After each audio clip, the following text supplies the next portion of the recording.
मित्रों, दुनिया भर में रावण को बुरा माना जाता है। उसके अवगुणों की बात की जाती है, लेकिन उसमें कुछ गुण भी थे।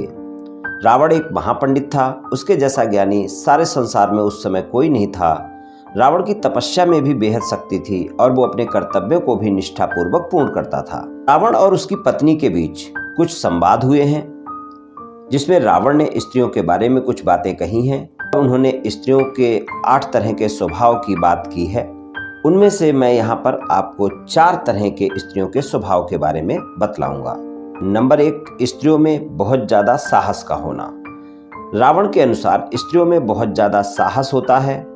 साहस होना अच्छी बात है, लेकिन रावण के अनुसार स्त्रियां अपने साहस का कई बार गलत जगह इस्तेमाल कर लेती हैं। साहस का सही उपयोग नहीं कर पाती हैं। जैसे ही उन्हें पता चलता है कि जैसी भी परिस्थिति की उपेक्षा वो करती हैं, परिस्थितियां उनके पक्ष में नहीं हैं, उसमें प्रतिकूल कुछ भी दिखाई दे तो वो उसे बदलने के लिए साहस के साथ आगे बढ़ती हैं। वे ये नहीं समझ पाती कि उनके द्वारा दिखाया गया साहस सही है या नहीं। वो अपने कार्यों में साहस के साथ आगे बढ़ती हैं, तो इसलिए कई बार उन्हें हानि उठानी पड़ती है।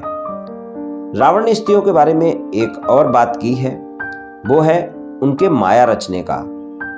उनके अनुसार ये स्त्रियों में एक कला है।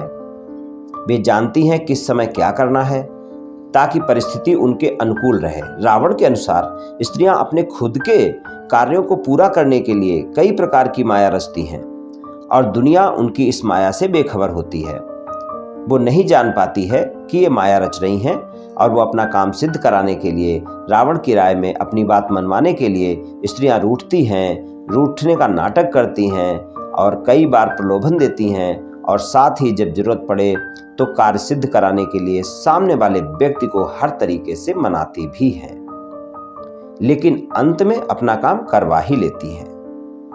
रावण ने एक बात और भी कही है स्त्रियों के बारे में कि स्त्रियां दयावान होती हैं, दया जरूर करती हैं, लेकिन अगर उन्हें किसी व्यक्ति पर या किसी बात पर दया ना आए तो फिर वे कभी भी उस व्यक्ति पर और उस बात पर भविष्य में भी दया नहीं करेंगी। चाहे आप ये उनका हट समझें, चाहे आप उनकी ये जिद समझें, पर वो दया नहीं करेंगी। अगर एक बार आप पर या आपकी बात पर उन्हें दया नहीं आती है तो फिर आगे भी भविष्य में दया नहीं आएगी। रावण ने स्त्रियों के बारे में एक बात और भी कही है, और वो ये कही है कि स्त्रियां तेज दिमाग वाली होती हैं, बुद्धिमान भी होती हैं, लेकिन उनमें कई बार ऐसा होता है कि वो बिना सोचे समझे निर्णय ले लेती हैं, और बिना सोचे समझे निर्णय लेने के कारण वो बड़ी समस्या में पड़ जाती हैं।